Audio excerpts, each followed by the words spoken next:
نحمده ونستعينه ونستغفره ونعوذ بالله من شرور أنفسنا ومن سيئات أعمالنا من يهده الله فلا مضل له ومن يضلل فلا هادي له وأشهد أن لا إله إلا الله وحده لا شريك له وأشهد أن محمدًا عبده ورسوله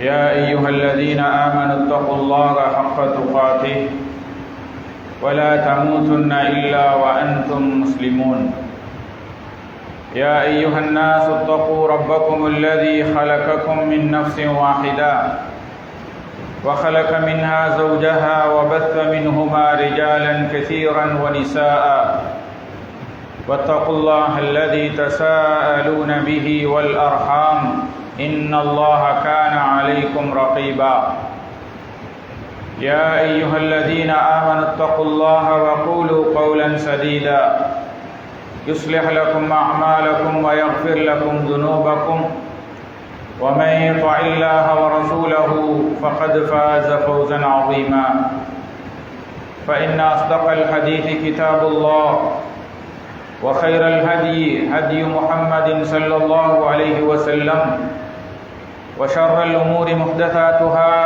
وكل محدثة بدعة وكل بدعة ضلالة وكل ضلالة في النار أما بعد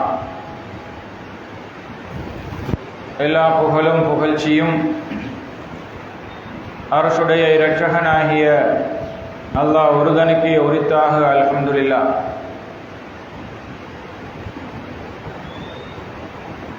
அல்லாஹ்வினுடைய அழைப்பை ஏற்று அவனுடைய கடமையை நிறைவேற்றுவதற்காக மஸ்ஜிதிலே வந்து அமர்ந்திருக்கின்ற அன்பார்ந்த இஸ்லாமிய சகோதரர்களே, அல்லாஹு தஆலாவின் நல்லடியார்களே, அல்லாஹுடைய அன்பும் கருணையும் அவனுடைய மக்ஃபிரத்தும் நம் அனைவர்கள் மீதும் நிலவட்டுமாக என்ற பிரார்த்தனையோடு இன்றைய குத்பாவை ஆரம்பம் செய்கிறேன். கண்ணியத்துக்குரிய சகோதரர்களே,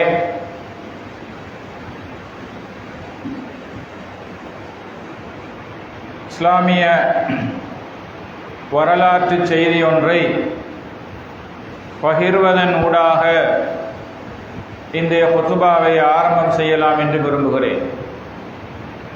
இஸ்லாமிய வரலாற்றில் புகழ்பூத்த நபித்தோழர்களில் சஹாபாக்களில் ஒருவர் அம்ர் இப்னுல் ஆஸ் ரலியல்லாஹு தஆலா அன்ஹு அவர்கள். இஸ்லாமிய வரலாற்றிலே பல நிர்வாக பொறுப்புகளை வகித்து ஒரு சிறந்த நிர்வாக ஆற்றல்கள் மிக்க ஒரு சஹாபியாக அவர்கள் அடையாளப்படுத்தப்படுகிறார்கள். அவர்களுடைய இறுதி காலகட்டத்திலே அவர்கள் மரணத் தருவாயில் தன்னுடைய வீட்டிலே இருக்கின்ற போது அவரை பார்ப்பதற்காக, நலம் விசாரிப்பதற்காக அவரை தெரிந்தோர்கள் வருகிற சந்தர்ப்பத்திலே அம்ர் இப்னுல் ஆஸ் ரலியல்லாஹு தஆலா அன்ஹு அவர்கள் தன்னுடைய வீட்டின் சுவரின் பக்கமாக முகத்தை திருப்பிக் கொண்டு கடுமையாக அழுது கொண்டிருந்தார்கள்.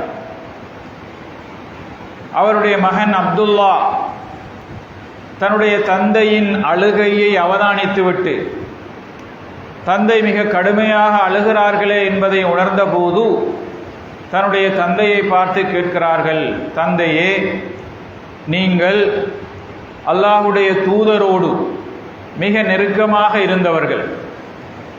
அவர்கள் தன்னுடைய வாயினாலேயே உங்களுக்கு பல நன்மாராயங்களை சொல்லியிருக்கிறார்கள். அவ்வாறான நன்மாராயங்களை பெற்ற நீங்கள் எதற்காக உங்களுடைய இந்த இறுதி வேளைகளிலே கடுமையாக அழுது கொண்டிருக்கிறீர்கள் என்று வினவினார். அதற்கு அம்ர் இப்னுல் ஆஸ் ரலியல்லாஹு தஆலா அன்ஹு அவர்கள் பின்வருமாறு தன்னுடைய மகனுக்கு விளக்கம் சொன்னார்கள். மகனே, நான் என்னுடைய வாழ்க்கையில் 3 காலகட்டங்களை கடந்து வந்திருக்கிறேன். என்னுடைய வாழ்க்கையில் நான் 3 படிகளை தாண்டி வந்திருக்கிறேன். முதலாவது கட்டத்திலே நான் இறை நிராகரிப்பிலே இஸ்லாத்தை ஏற்றுக்கொள்ளாத ஒரு காலகட்டத்தில் வாழ்ந்து கொண்டிருந்தேன். அப்போது எனக்கு மிக வெறுப்புக்குரிய ஒருவராக, என்னுடைய மனதிற்கு பிடிக்காத ஒரு மனிதராக ரசூல் ஸல்லல்லாஹு அலைஹி வஸல்லம் அவர்கள் இருந்தார்கள். இஸ்லாத்தையும் நபிகளாரையும் மிக வெறுக்கின்ற ஒருவராக. எந்த அளவுக்கென்றால், அவர்களை எங்காவது நான் நேரடியாக கண்டு அவர்களை கொல்வதற்குரிய வாய்ப்பு எனக்கு கிடைத்தால் அவர்களுடைய உயிர் பிரியாமல் அந்த இடத்தை விட்டும் நான் நகரக்கூடாது என்ற அப்படியான உணர்வோடு நான் இருந்த காலம். அந்த முதலாவது என்னுடைய வாழ்க்கை கட்டத்திலே இஸ்லாத்தின் மீதான மிகப்பெரிய வெறுப்போடும் பகைமையோடும் குரோதத்தோடும் நான் வாழ்ந்திருக்கிறேன். அந்த நிலையில் நான் மரணித்திருந்தால் நிச்சயம் நான் ஒரு நரகவாசியாக இருந்திருப்பேன். இது என்னுடைய வாழ்க்கையின் முதலாவது கட்டம். இரண்டாவது கட்டத்திலே அல்லாஹு தாலா எனக்கு இந்த தீனை ஏற்றுக்கொள்வதற்கான சந்தர்ப்பத்தை, வாய்ப்பை வழங்கினார். இந்த தீனின் மீதான ஈர்ப்பு எனக்கு ஏற்பட்டு இஸ்லாத்தை ஏற்றுக்கொள்வதற்காக ரசூல் ஸல்லல்லாஹு அலைஹி வஸல்லம் அவர்களிடத்திலே சென்று, யா ரசூலல்லாஹ், உங்களுடைய கையை தாருங்கள், நான் பைஅத் செய்து இஸ்லாத்தில் இணைந்து கொள்ளப் போகிறேன் என்றேன்.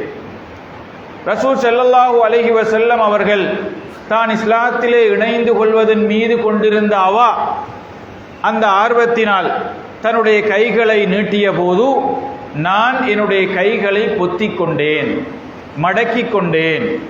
நபிகளார் கேட்கிறார்கள், அம்ரே, ஏன் உங்களுடைய கைகளை நீங்கள் மடக்கிக் கொள்கிறீர்கள்?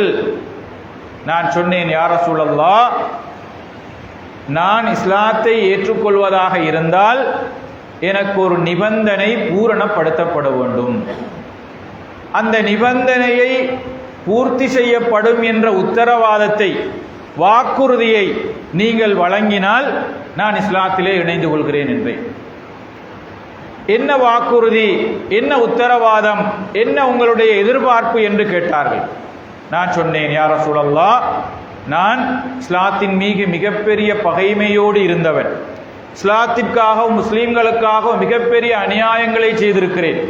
இவை எல்லாம் எனக்கு மன்னிக்கப்பட வேண்டும். இவற்றில் இருந்து நான் முழுமையாக மன்னிக்கப்பட்ட ஒருவனாக இருக்க வேண்டும் என்ற உத்தரவாதத்தை, வாக்குறுதியை நீங்கள் வழங்கினால் நான் இஸ்லாத்தை ஏற்றுக்கொள்கிறேன் என்றே. ரசூல் ஸல்லல்லாஹு அலைஹி வஸல்லம் அவர்கள் சொன்னார்கள், அம்ரே, உங்களுக்கு தெரியாதா, ஒரு மனிதர் இஸ்லாத்தை ஏற்றுக்கொண்டால் அவர் இஸ்லாத்தை ஏற்றுக்கொள்வதற்கு முன்னால் செய்தவற்றை எல்லாம் அல்லாஹு தஆலா மன்னிக்கிறான் என்பது உங்களுக்கு தெரியாதா? ஒரு மனிதர் அல்லாஹ்வுக்காக ஹிஜ்ரத் செய்தால் அந்த ஹிஜ்ரத்துக்கு முன்னர் அவர் செய்து கொண்ட விடயங்களை எல்லாம் அல்லாஹு தஆலா மன்னிக்கிறான் என்பது உங்களுக்கு தெரியாதா? ஒரு மனிதர் தூய்மையாக ஹஜ்ஜி செய்தால் அந்த ஹஜ்ஜிக்கு முன்னர் அவர் செய்தவற்றை எல்லாம் அல்லாஹ் மன்னிக்கிறான் என்று உங்களுக்கு தெரியாதா? உங்களுக்கு மன்னிப்பு இருக்கிறது என்று சொன்னபோது ரசூல் ஸல்லல்லாஹு அலைஹி வஸல்லம் அவர்களிடத்திலே நான் பைஅத் செய்து முஸ்லீமாக இஸ்லாத்தை ஏற்றுக்கொண்டேன்.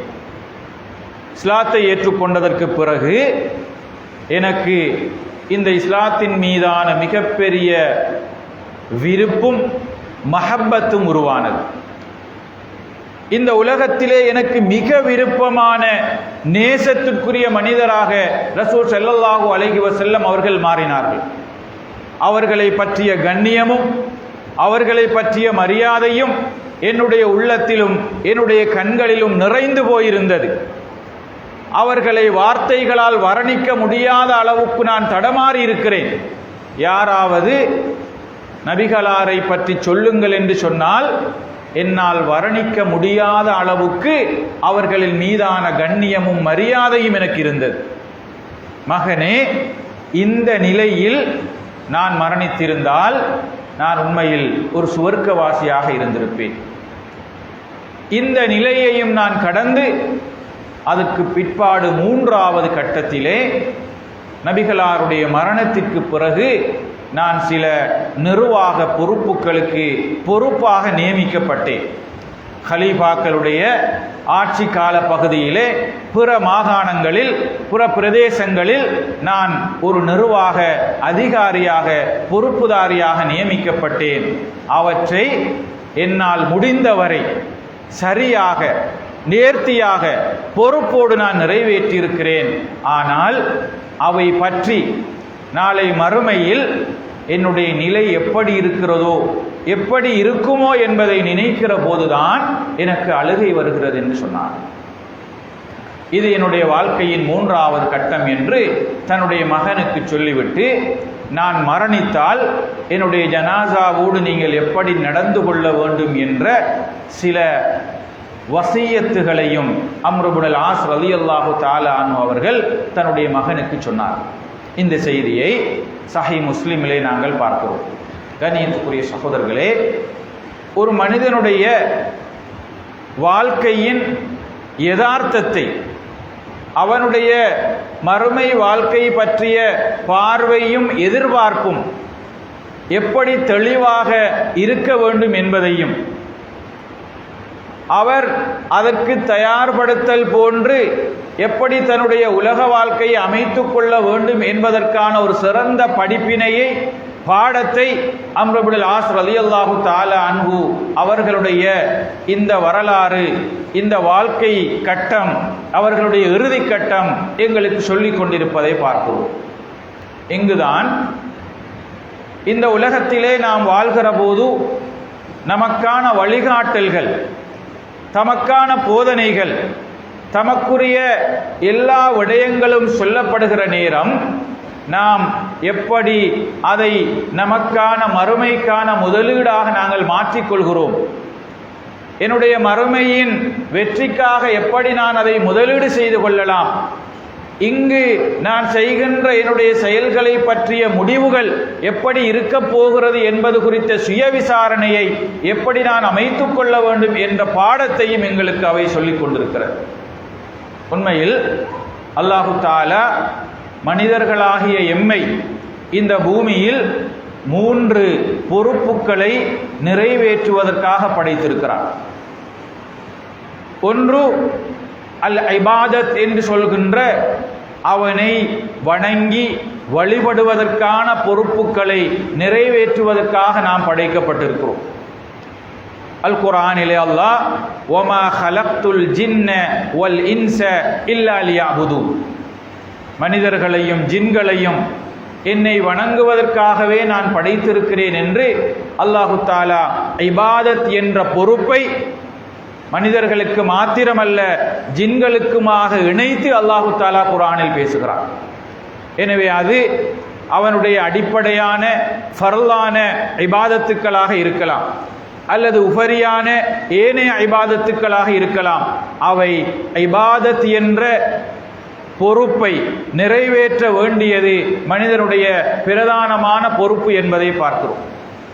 இரண்டாவது அல் ஹிலாஃபா என்கின்ற அவனுடைய பிரதிநிதித்துவத்தை, அவனுடைய பிரதிநிதியாக அல்லாஹு தஆலா மனிதரை படைத்திருக்கிறார். وَإِذْ قَالَ رَبُّكَ لِلْمَلَائِكَةِ إِنِّي جَاعِلٌ فِي الْأَرْضِ خَلِيفَةً, நான் இந்த பூமியில் என்னுடைய பிரதிநிதியை, என்னுடைய கலீஃபாவை நான் படைக்கப் போகிறேன் என்று மலக்குமார்களிடத்திலே அவன் கூறிய செய்தியை சூரா பக்ராவிலே அல்லாஹ் கூறி காண்பிக்கிறான். எனவே மனிதன் அல்லாஹ்வுடைய பிரதிநிதியாக, அவனுடைய பிரதிநிதியாக இந்த பூமியில் கருமமாற்ற வேண்டும் என்பதை அல்லாஹு தஆலா மனிதனுடைய பொறுப்பாக, அவனுடைய வகிபாகமாக இங்கு குர்ஆனிலே சொல்லி காண்பிக்கிறார். மூன்றாவது அல் இமாரத் என்கின்ற இந்த பூமியை வளப்படுத்த வேண்டிய பொறுப்பு. இந்த பூமியில் மனிதர்களுடைய தேவைகளை நிறைவேற்றி கொடுத்து, மனிதர்கள் வாழுவதற்கு ஏற்ற விதமான என்னென்ன விடயங்கள் செய்ய முடியுமோ அவற்றை செய்வதற்கான இந்த பூமியை வளப்படுத்த வேண்டிய இமாரத் என்ற பொறுப்பையும் அல்லாஹு தஆலா மனிதர்களுக்கு கொடுத்திருக்கிறார். இந்த 3 பொறுப்புகளையும் சுவந்தவனாகவே தான் மனிதர்களாகிய நாம் இந்த பூமியில் வாழ்ந்து கொண்டிருக்கிறோம்.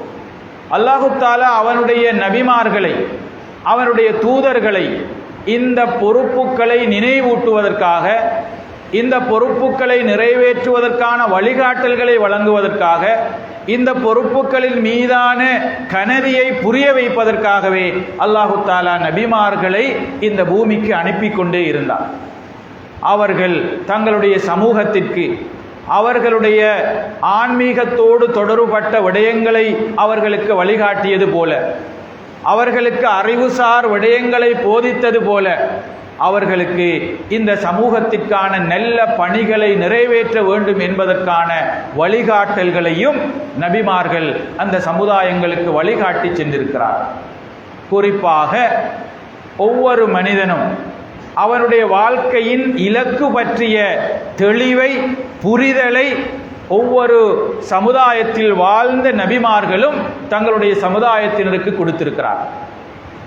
அவர்களுக்கு மிக பிரதானமாக தங்களுடைய வாழ்க்கையின் யதார்த்தத்தை, தங்களுடைய உலக வாழ்க்கையின் இலக்கை புரிய வைப்பதற்காக ஒரு பெரும் போராட்டத்தை அவர் செய்திருப்பதை நாங்கள் பார்க்கிறோம். விக்கிரகங்களில், சிலை வணக்கங்களில் மூழ்கி போயிருந்த அன்றைய சடவாத சமூகங்களை எல்லாம் மிக தெளிவாக ஆன்மீகத்தின் பக்கம் வழிகாட்டுவதிலே நபிமார்களுடைய பங்கு, வகிபாவம் மிகப்பெரியது என்பதை பார்க்கிறோம். கண்ணியத்துக்குரிய சகோதரர்களே, இங்குதான் அந்த நபிமார்களுடைய வழிகாட்டல்களில், அவர்கள் மீதான நாம் கொண்டிருக்க வேண்டிய புரிதல்களில் மிக பிரதானமான ஒன்று, அவர்கள் தங்களுடைய சமுதாயத்திற்கு சொன்ன அந்த உலக வாழ்வின் யதார்த்தத்தை, அவர்களுடைய வாழ்க்கையின் தெளிவை பற்றிய புரிதலை நாம் சுய விசாரணை செய்ய வேண்டியிருக்கிறது. ரசூல் ஸல்லல்லாஹு அலைஹி வஸல்லம் அவர்கள் தன்னுடைய சஹாபாக்களோடு ஒரு சந்தர்ப்பத்தில் உரையாடி கொண்டிருக்கிற போது, அந்த சஹாபாக்களுக்கு மத்தியிலே திடீரென்று ஒரு விடயத்தை பரிமாறிக்கொள்கிறார்கள். நபிகளார் ஒரு சந்தர்ப்பத்திலே தன்னுடைய சஹாபாக்களை பார்த்து, நீங்கள் எல்லோரும் பனு இஸ்ரவேலர்களில் வாழ்ந்த ஒரு மூதாட்டியை போல உங்களால் ஏன் இருக்க முடியாமல் போனது என்று சொன்னார்கள். பனு இஸ்ரவேலர்களில் வாழ்ந்த ஒரு மூதாட்டியை போன்று உங்களால் ஏன் இருக்க முடியாமல் போனது? அஜஸ்தும் அன் தகூனு மிஸ்ல அஜூசி பனி இஸ்ராயில். பனு இஸ்ரவேலர்களில் ஒரு மூதாட்டி வாழ்ந்திருக்கிறார், வயது முதிர்ந்த பெண்மணி. அந்த பெண்மணியினுடைய இலக்கு, அவருடைய அந்த வாழ்க்கை பற்றிய புரிதல் தெளிவை போல உங்களால் ஏன் இருக்க முடியாது என்ற கருத்தில் ரசூல் ஸல்லல்லாஹு அலைஹி வஸல்லம் அவர்கள் சஹாபாக்களிடத்திலே சொன்னார்கள். சஹாபாக்கள் அப்போதுதான் கேட்டார்கள், யா ரசூலல்லாஹ், மன் அஜூசு பனி இஸ்ராயில். பனு இஸ்ரவேலர்களில் உள்ள மூதாட்டி என்றால் யார்? யாரை நீங்கள் நினைத்து இப்படியான ஒரு செய்தியை இங்கே குறிப்பிடுகிறீர்கள் என்று சஹாபாக்கள் நபிகளாரிடத்திலே கேட்டபோது ரசூல் ஸல்லல்லாஹு அலைஹி வஸல்லம் சொன்னார்கள், நபிகளாருடைய காலத்திற்கு முன்னர் நபி மூசா அலைஹிஸ்ஸலாம் அவர்களுடைய காலத்திலே நடந்த ஒரு வரலாற்று செய்தியை சஹாபாக்களோடு பரிமாறிக்கொள்கிறார்கள். சொன்னார்கள், நபி மூசா அலைஹிஸ்ஸலாம் அவர்கள் எகிப்திலே பனு இஸ்ரவேலர்களோடு வாழ்ந்து அவர்களோடு பிரச்சார பணியை மேற்கொண்டு அவர்களோடு ஈமான் கொண்டவர்களை எல்லாம் அழைத்து கொண்டு எகிப்து என்ற அந்த பிரதேசத்தை விட்டும் அவர்கள் வெளியேறி வேறொரு பிரதேசத்திற்காக தன்னுடைய பயணத்தை தொடங்கிய போது அவர்களால் அந்த பயணத்தை தொடர முடியாமல் போனது. அவர்கள் சென்ற அந்த பாதை பகல் வேளையிலும் இருள் நிறைந்த ஒரு பாதையாக மாறியது. இருள் கவ்விக்கொண்டது. அவர்களுடைய பயணத்தை தொடர முடியாது. அவர்கள் இடைநடுவிலே பாதியிலே அதை நிறுத்த வேண்டிய ஒரு நிர்பந்தம் உருவானது. நபி மூசா அலைஹிஸ்ஸலாம் அவர்களுக்கும் அவர்களோடு ஈமான் கொண்ட அந்த பனு இஸ்ரவேலர்களுக்கும் இப்போது ஏன் இப்படி ஒரு அசாதாரணமான ஒரு நிகழ்வு நடைபெறுகிறது, ஏன் இப்படி ஒன்று நடைபெறுகிறது என்பது குறித்த விளக்கம் தேவைப்பட்டது. நபி மூசா அலைஹிஸ்ஸலாம் அவர்களுக்கும் புரியவில்லை, அவர்களோடு வந்த பனு இஸ்ரவேலர்களுக்கும் புரியவில்லை.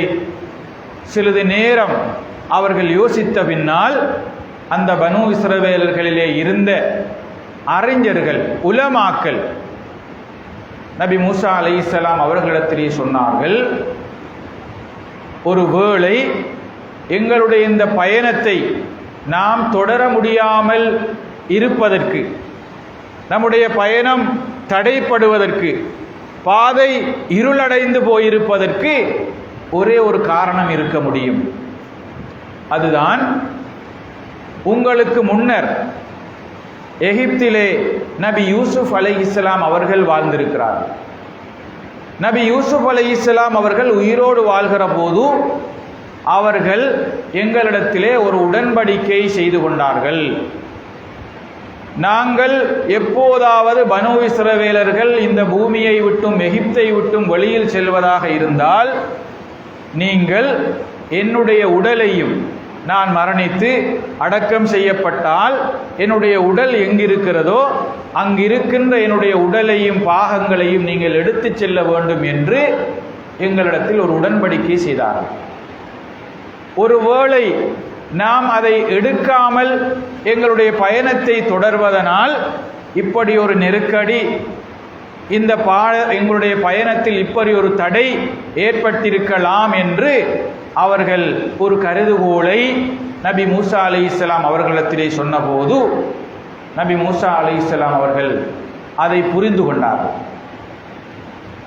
பனு இஸ்ரவேலரிடத்திலே கேட்டார்கள், அப்படி என்றால் அவருடைய அந்த கபர், அவர்கள் அடக்கம் செய்யப்பட்ட இடம் எங்கிருக்கிறது என்று கேட்டார்கள். அந்த பனு இஸ்ரவேலர்களில் உள்ள அறிஞர்கள் சொன்னார்கள், அது இருக்கின்ற இடம், அவர்கள் அடக்கம் செய்யப்பட்டிருக்கிற இடம், அவர்களுடைய மன்னரை அமைந்திருக்கின்ற இடம் இங்கே பனு இஸ்ரவேலர்களிலே இருக்கின்ற, எகிப்திலே இருக்கின்ற ஒரே ஒரு வயது முதிர்ந்த ஒரு மூதாட்டிக்கு மாத்திரம் தெரியும். அவர் மாத்திரம்தான் அது பற்றிய தகவலோடு, அது பற்றிய அறிவோடு இருக்கிறார். நபி மூசா அலைஹிஸ்ஸலாம் அவர்கள் அந்த பெண்ணை அழைத்து வர சொன்னார். அந்த பெண் அழைத்து வரப்பட்டார். அவரிடத்திலே நபி யூசுப் அலைஹிஸ்ஸலாம் அவர்களுடைய மன்னரை எங்கிருக்கிறது என்பதை காட்டி தருமாறு, காண்பித்து தருமாறு அவரிடத்திலே கோரிய போது அந்த பெண்மணி சொன்னார், நான் அதை உங்களுக்கு காண்பிப்பதாக இருந்தால், அதை உங்களுக்கு நான் சொல்வதாக இருந்தால் நீங்கள் எனக்கு ஒரு வாக்குறுதி தர வேண்டும். என்ன வாக்குறுதி? நாளை மறுமையில் உங்களோடு நான் சுவர்க்கத்தில் இருக்க வேண்டும், அதற்குரிய வாக்குறுதியை நீங்கள் தந்தால் அந்த இடத்தை என்னால் காண்பிக்க முடியும் என்கிறார். நபி மூசா அலைஹிஸ்ஸலாம் அவர்கள் சற்று தயங்கினார்கள். ஏன்? சுவர்க்கத்தில் இருப்பதற்கான வாக்குறுதியை வஹீயினுடைய அனுமதி இல்லாமல் அவர்களால் வழங்க முடியாது. சிறிது நேரத்தில் அல்லாஹு தஆலா அவர்களுக்கு வஹீ அறிவித்தான். அந்த வாக்குறுதியை கொடுக்குமாறு நபி மூசா அலைஹிஸ்ஸலாம் அவர்கள் அந்த பெண்ணுக்கு அந்த வாக்குறுதியை கொடுத்தார்கள். கொடுத்ததற்கு பிற்பாடு அந்த மூதாட்டி, அந்த வயது முதிர்ந்த பெண்மணி பனு இஸ்ரவேல்களை அழைத்து கொண்டு அங்கிருந்த ஒரு சதுப்பு நிலத்தின் பக்கமாக சென்று அந்த நிலத்திலே சேரும் சகதியுமாக இருந்த அந்த பகுதியை ஓரிடத்தை காண்பித்து, இந்த இடத்தில் நீங்கள் தோண்டுங்கள் என்று சொன்னார். அவர்கள் தோண்டி பார்க்கிறார்கள்.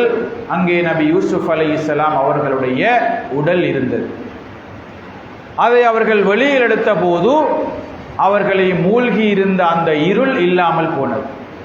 நபிமார்களுடைய உடல்களை மண்கள் தின்னாமல் அல்லாஹு தஆலா பாதுகாப்பான் என்ற ஹதீஸின் அடிப்படையில் அவர்களுடைய உடல் பாதுகாக்கப்பட்டிருக்கலாம். அவர்களுடைய எலும்புகளை, அவர்களுடைய உடலை வெளியில் எடுத்த போது எந்த இருள் மூழ்கி அவர்களுடைய பயணம் தடைப்பட்டு போனதோ, பயணத்தை தொடர முடியாமல் அவர்கள் சிரமப்பட்டார்களோ, அந்த இருள் விலகி அவர்களுடைய பயணத்தை தொடருவதற்கு ஏற்ற விதமாக அல்லாஹ் அந்த நிலைமையை மாற்றி கொடுத்தார். இந்த நிலையில்தான் ரசூல் ஸல்லல்லாஹு அலைஹி வஸல்லம் அவர்கள் அந்த சஹாபாக்களை பார்த்து கேட்டார்கள், உங்களால் அந்த பனு இஸ்ரவேலர்களுடைய மூதாட்டியை போன்றாவது ஏன் உங்களால் இருக்க முடியாமல் போனது? அவர்களுடைய கேள்வி என்னவென்றால், நபிகளாரிடத்திலே ஒரு மனிதர் வந்து நபிகளாருக்கு ஒரு பயணத்தின் போது அவர் உதவி செய்தார் என்பதற்காக ஏதாவது அவருக்கு பிரதி உபகாரம் செய்ய வேண்டும் என்று விரும்பினார்கள். அந்த மனிதரோ நபிகளார் ஏதாவது தனக்கு உதவி செய்ய போகிறார்கள் என்ற நோக்கில் அவர் ஒரு உயர்ந்த தேவைகளை கேட்காமல், அவருடைய தேவையாக இருந்தது தனக்கு பயணம் செய்வதற்கான ஒரு வாகனம், உணவு தேவைக்காக சில ஆடுகளை நீங்கள் தாருங்கள் என்று கேட்டார். அவர் ரசூல் ஸல்லல்லாஹு அலைஹி வஸல்லம் அவர்களிடத்திலே ஒரு பெரும் தேவையை கேட்பதற்கு பதிலாக ஒரு சாதாரணமான அவருடைய உலகத்தோடு பூர்த்தி செய்யப்படுகின்ற சில தேவைகளை மாத்திரம் கேட்கிறார். அப்போதுதான் நபி ஸல்லல்லாஹு அலைஹி வஸல்லம் அவர்கள் சஹாபாக்களை பார்த்து சொன்னார்கள், இவரை போன்று இந்த உலகத்தோடு முடிகிற தேவைகளை நீங்கள் கேட்காமல் இந்த பனு இஸ்ரவேலர்களுடைய மூதாட்டியை போல உயர்ந்த தேவைகளை கேட்டிருக்கலாமே என்று சஹாபாக்களை ஆர்வப்படுத்தினார்கள். கண்ணியத்துக்குரிய சகோதரர்களே, இங்குதான் ஒரு மனிதனுடைய வாழ்க்கையின் இலக்கை அவன் தன்னிடம் இருக்கின்ற வளங்களின் ஊடாக எப்படி அவன் அடைந்து கொள்வது என்பதற்கான ஒரு சிறந்த பாடத்தை நாம் பெறுகிறோம். வயது முதிர்ந்த பெண்மணி இன்னும் சில காலங்களிலோ தான் இந்த உலகத்தை விட்டும் பிரிய போகின்ற வயது முற்பிலே இருக்கின்ற ஒரு பெண்மணி, ஆனாலும் அவருடைய இலக்கு, அவருடைய நோக்கம் தெளிவாக இருந்தது. அவரிடம் இருந்த ஒரே ஒரு சொத்து, அவரிடம் இருந்த ஒரே ஒரு மூலதனம் அந்த நபியுடைய கபரை பற்றிய தகவல் மாத்திரம்தான். அந்த தகவலை வெறுமனே இலவசமாக வழங்காமல், வெறுமனே எந்தவித பயனற்ற முறையில் அதை பகிர்ந்து கொள்ளாமல், அதை தன்னுடைய மறுமையின் இலக்கை அடைந்து கொள்வதற்கான ஒரு சிறந்த வழியில் அவர் முதலீடு செய்கிறார்.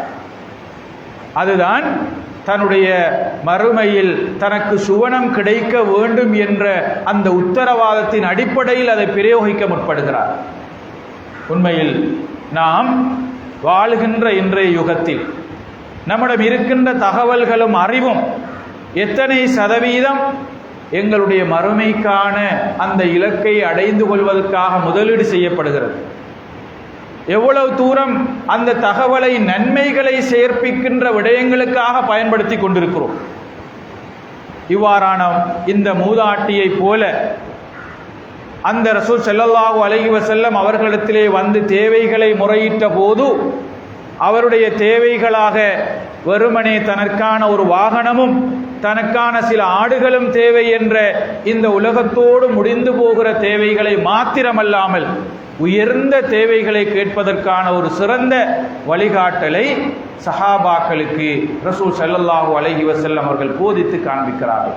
எனவே கண்ணியத்துக்குரிய சகோதரர்களே, நபிமார்கள் இந்த பூமியில் அவர்களுடைய சமூகங்களுக்கு காட்டிய வழிகாட்டல், ஆன்மீக ரீதியான வழிகாட்டல்களை வழங்கிய அதே வேளையில் மறுமை பற்றிய இலக்கை மிக தெளிவாக அவர்களை புரிந்து கொள்ள வைத்தார்கள்.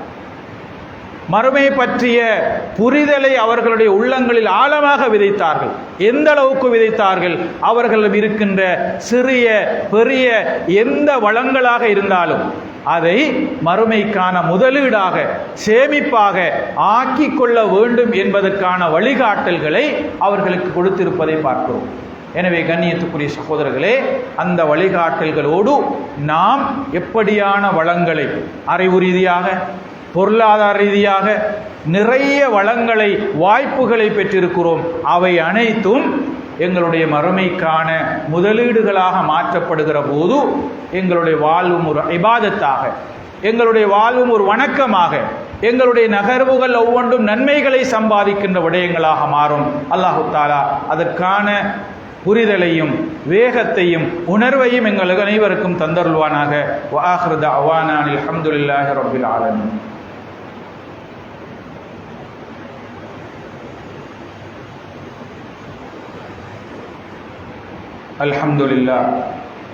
அல்ஹம்துலில்லாஹி வகஃபா வஸ்ஸலாத்து வஸ்ஸலாமு அலா இபாதிஹி அல்லதீன இஸ்தஃபா. அம்மா பஅத். கண்ணியத்துக்குரிய சகோதரர்களே, நம்முடைய வாழ்க்கை குறித்த தெளிவும் புரிதலும் நம் ஒவ்வொருவருக்கும் இருக்கிறது. அதில் குறிப்பாக நம்மிடம் இருக்கின்ற வளங்கள், நம்மிடம் இருக்கின்ற வாய்ப்புகள், அது அறிவு, பொருளாதாரம், ஏனைய வசதி வாய்ப்புகள் என்று இவை அனைத்தையும் மறுமைக்கான முதலீடாக எப்படி மாற்றிக்கொள்ள முடியும் என்பது குறித்து சிந்திக்க வேண்டிய ஒரு பொறுப்பும் கடமையும் இருக்கிறது. அதுதான் நபிமார்கள், ரசூல்மார்கள் தங்களுடைய சமூகத்தினருக்கு காண்பித்த வழிகாட்டிய அம்சங்களாக இருப்பதை பார்க்கிறோம். நபிகளாரிடத்திலே ஒரு சஹாபி வந்து சொல்கிறார், யா ரசூலல்லாஹ், நான் என்னுடைய வீட்டின் சுவரை சரி செய்கிற போது அருகிலே இருக்கின்ற ஒரு காணியில் இருக்கின்ற ஒரு ஈச்ச மரம் குறுக்காக வந்து நிற்கிறது. அந்த காணியின் சொந்தக்காரரோடு பேசி அந்த ஈச்ச மரத்தை எனக்கு விற்று வருமாறு நான் சொல்கிறேன். அவர் அதை விற்பதாக இல்லை. நீங்கள் அவரை அழைத்து அதை எனக்கு விற்குமாறு சொல்லுங்கள் என்கிறார். நபிகளார் அந்த நிலத்தின் சொந்தக்காரரை, அந்த ஈச்ச மரம் இருந்த அந்த நிலத்தின் சொந்தக்காரரை அழைத்து, உங்களுடைய ஈச்ச மரத்தை அவருக்கு நீங்கள் கொடுத்து விடுங்கள். அந்த ஒரு ஈச்ச மரத்திற்கு பதிலாக மறுமையில் சுவர்க்கத்தில் உங்களுக்கு ஒரு ஈச்ச மரம் கிடைக்கும், அதற்குரிய உத்தரவாதத்தை நான் தருகிறேன் என்கிறார். அதற்கும் அந்த மனிதர் ஏற்றுக்கொள்ளவில்லை. இந்த செய்தியை மதீனாவிலே இருந்த ஒரு செல்வந்த சஹாபி அபூ தஹ்தா என்ற ஒரு சஹாபி கேள்விப்படுகிறார். ஒரு ஈச்ச மரத்தை கொடுத்தால் மறுமையில் சுவர்க்கத்தில் ஒரு ஈச்ச மரம் கிடைக்குமாம் என்று கேள்விப்பட்ட போது அந்த சஹாபி அந்த மனிதரிடத்திலே சென்று சொல்கிறார், உங்களுடைய ஈச்ச மரத்தை தாருங்கள், நான் என்னுடைய மிகப்பெரிய தோட்டத்தை தருகிறேன் என்கிறார். அவர் ஏற்றுக்கொண்டு அந்த தோட்டத்தையும் ஏற்றுக்கொள்கிறார். பிறகு நபிகளாரிடத்திலே போய் சொல்கிறார், யா ரசூலல்லாஹ், நான் என்னுடைய தோட்டத்தை அந்த ஈச்ச மரத்திற்கு பதிலாக கொடுத்திருக்கிறேன். நீங்கள் சொன்ன அந்த சுவர்க்கத்தில் ஒரு ஈச்ச மரம் கிடைக்கும் என்ற வாக்குறுதி எனக்கு கிடைக்குமா என்று கேட்கிறார். நபிகளார் உங்களுக்கு கிடைக்கும் என்று சொல்கிறார். இத்தனைக்கு மத்தியில் அபூ தஹ்தா என்ற அந்த சஹாபி மதீனாவிலே வாழ்ந்த ஒரு குறிப்பிடத்தக்க செல்வந்த சஹாபிகளில் ஒருவர். அவரிடம் இருந்த ஒரே ஒரு செல்வமும் சொத்தும் அந்த மிகப்பெரிய ஈச்ச மரங்கள் நிறைந்த ஒரு பெரும் தோட்டம். அந்த தோட்டத்தின் மத்தியில் தான் அவருடைய குடும்பம் வசிக்கிறது, அவருடைய மனைவி பிள்ளைகள் வசிக்கிறார்கள். இத்தனைக்கு மத்தியில் அதை ஒரு ஈச்ச மரத்திற்கு பதிலாக அவர் விற்பனை செய்து விட்டார் என்ற செய்தி, அந்த கொடுக்கல் வாங்கல் பற்றிய விவரம் அது நடைபெற்று முடிகின்ற வரைக்கும் அந்த தோட்டத்திற்குள் வசித்து கொண்டிருந்த அவருடைய குடும்பத்தினருக்கு தெரியாது. தன்னுடைய கொடுக்கல் வாங்கல்களை முடித்துவிட்டு அல்லாஹு தாலாவுடைய வாக்குறுதியையும் அவர் நபிகளாருடைய வாக்குறுதியையும் அவர் பெற்றுக்கொண்டு அந்த தோட்டத்தின் வெளியிலே நின்று கொண்டு அவர் சொல்கிறார், தன்னுடைய மனைவியை அழைத்து சொல்கிறார், உம்ம தஹ்தா, மனைவியே, நீங்கள் தோட்டத்தை விட்டும் வெளியே வாருங்கள், நான் நம்முடைய தோட்டத்தை சுவர்க்கத்தில் ஒரு ஈச்ச மரம் கிடைக்க வேண்டும் என்பதற்காக விற்பனை செய்து விட்டேன் என்கிறார். இதை கேட்டு அவருடைய மனைவி, ரபிஹல் பைஉ, ரபிஹல் பைஉ, உங்களுடைய வியாபாரம் இலாபமான வியாபாரமாக மாறட்டும் என்று அவர் துஆ செய்கிறார், பிரார்த்தனை செய்கிறார். கண்ணியத்துக்குரிய சகோதரர்களே, இருந்த வாய்ப்பை, இருந்த வளத்தை அவர் சுவர்க்கத்தில் ஒரு ஈச்சமரம் கிடைக்க வேண்டும் என்பதற்காக முழு தோட்டத்தையும் தன்னிடம் இருந்த முழு சொத்துக்களையும் தியாகம் செய்கிற அளவுக்குத்தான் அவர்களுடைய புரிதல்கள் இருந்திருக்கிறது. ஏன்? அந்த மறுமைக்கான முதலீடாக, சேமிப்பாக, அதற்கான ஈடாக எதையும் இந்த உலகத்தில் அவர்கள் பார்க்கவில்லை. அவை எல்லாவற்றையும் தாண்டிய ஒரு பெரும் முதலீடாகத்தான், மறுமைக்கான முதலீடாக அவர்கள் பார்த்தார். இதுதான் அவர்களுக்காக வழங்கப்பட்ட பயிற்றுவிப்பின், பயிற்சியினுடைய விளைவு என்பதை நாங்கள் புரிந்து கொள்ளலாம். எனவே கண்ணியத்துக்குரிய சகோதரர்களே, அல்லாஹு தஆலாவின் நல்லடியார்களே, இந்த பூமியில் வாழ்கிற நாம் அல்லாஹு தஆலா நமக்கு நிறைய அருள்களை, வளங்களை, ஆற்றல்களை, திறன்களை, வாய்ப்புகளை தந்திருக்கிறார். அவை வெறுமனே இந்த உலகத்தை சம்பாதிப்பதிலும் அனுபவிப்பதிலும் மாத்திரம் சென்று விடாமல் அவை ஒவ்வொன்றும் மறுமைக்கான முதலீடுகளாக, மறுமைக்கான சேமிப்புகளாக, மறுமைக்கான நமக்கான அந்த சுவனத்தை உத்தரவாதப்படுத்துகிற விடயங்களுக்காக சேமிப்பவர்களாக, செலவு செய்வர்களாக நாம் மாற வேண்டும். அதுதான் நபிமார்கள் தங்களுடைய சமூகங்களுக்காக வழங்கிய போதனைகளுடைய சாராம்சமாக இருப்பதை பார்க்கிறோம். அவர்களுடைய அறிவு, அவர்களுடைய ஆற்றல்கள், அவர்களுடைய வளங்கள் எல்லாவற்றையும் அவர்கள் இந்த சமூகத்திற்காக அவர்கள் பணி செய்து பூர்த்தி செய்தாலும் அவை அனைத்துக்கும் பின்னால் இந்த மறுமையை அடைந்து கொள்கிற ஒரு பெரும் இலக்கு அவர்களுக்கு உறுதி செய்யப்பட்டிருக்கிறது என்பதை நாங்கள் நினைவில் கொண்டு அல்லாஹு தஆலா நம்மிடம் இருக்கின்ற வளங்களையும் வாய்ப்புகளையும் அந்த இலக்கை, சுவனத்தை அடைந்து கொள்வதற்கான முதலீடுகளாக பயன்படுத்திக் கொள்கிற வாய்ப்பை தந்தருள்வானாக. வஆகிரு தஅவானா அல்ஹம்துலில்லாஹி ரப்பில் ஆலமீன். வஸ்ஸலாமு அலைக்கும் வரஹ்மத்துல்லாஹி வபரகாத்துஹு. அகீமுஸ் ஸலாத்.